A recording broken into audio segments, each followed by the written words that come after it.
রায় করতে হবে, রিকাউন্টিং করতে হবে, অন্যায়ভাবে বিজেপিকে হারানো যায় না, যাবে না। এই ডাকতে বলে দারুণ বিধানসভা আন্দোলন চলবে, এই দাবিতে বিজেপির অবস্থান চলছে, যাবে না, হারানো যায় না, যাবে না। কেন বিধানসভার প্রার্থী ভবন দাসকে হারানো হলো, কেন অবৈধভাবে প্রশাসন জবাব দাও।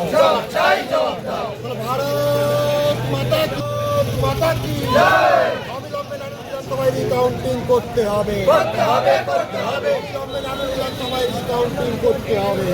আমাদের আন্দোলন চলছে, চলবে।